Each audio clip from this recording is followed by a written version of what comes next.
o inglês Thomas More publicou a sua Utopia em 1516, inaugurou uma tradição literária que se propõe criar mundos imaginários, mas que acabam por se traduzir, de maneiras diferentes, em distopias, ou seja, em lugares que nos inquietam por se revelarem opressivos ou totalitários. A minha primeira sugestão de leitura para este verão é um contributo recente a esta tradição distópica por parte de uma escritora norte-americana conhecida pelo seu registro satírico. É o livro Mania, de Lionel Shriver, publicado entre nós pela editora Minotauro, com tradução de Ana Pinto Mendes.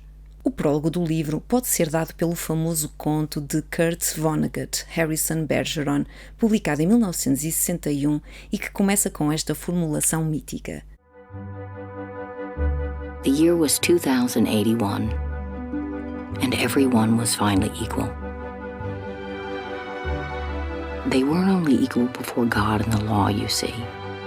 They were equal every which way. Nobody was smarter than anybody else. Nobody was better looking than anybody else. Nobody was stronger or quicker than anybody else.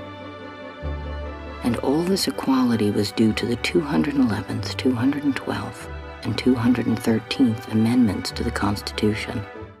Fazendo ressoar o sentimento maníaco dos últimos anos, Lionel Shriver coloca-nos num mundo em que a paridade mental se torna o último grande combate pelos direitos civis, pelo que passa a ser inaceitável dizer que as pessoas não são todas intelectualmente iguais. De acordo com este novo paradigma, devemos partir da presunção de que todos têm o mesmo nível de inteligência e assim deveríamos acabar com os testes de QI e com a própria atribuição de notas, na medida em que avaliar estudantes e reprovar alguns seria discriminar aqueles que, sem culpa, nasceram com menos capacidades intelectuais. Mais do que isso, a própria ideia de que há pessoas com menos capacidades intelectuais deve ser banida. Estas pessoas teriam sido historicamente marginalizadas por uma mera questão de percepção.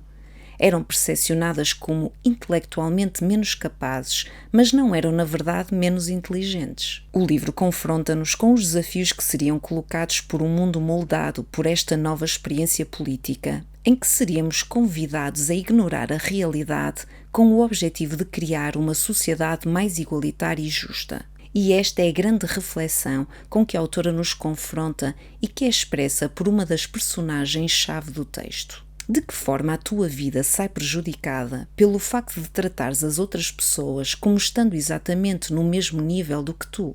A resposta passa, por um lado, por analisar os efeitos práticos desta mentira política.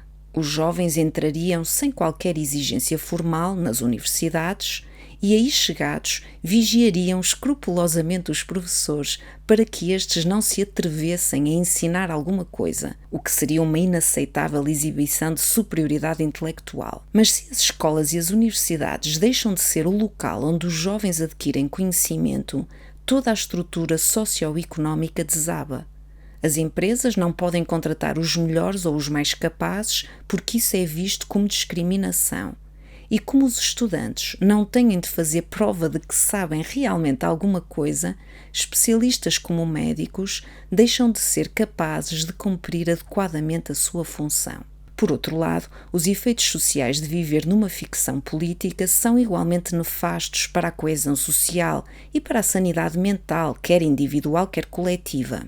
Uma sociedade assim acaba por gerar uma dinâmica de repressão e castigo, onde o dissenso e o pensar diferente não podem ser admitidos por porem em causa a mentira inicial. Como facilmente se deduz, qualquer semelhança com a realidade não é pura coincidência. O livro de Shriver é bastante exigente, mas é provavelmente a grande distopia das últimas décadas, com todos os elementos clássicos desta tradição, desde a filha delatora que tem o poder de destruir a família, até ao fascínio pela tecnologia que promete uma sociedade bem ordenada. E o título reflete a visão da autora quanto à natureza humana. Somos propensos a criar e a ser seduzidos por manias, e por isso devemos ter cuidado com as nossas aspirações políticas.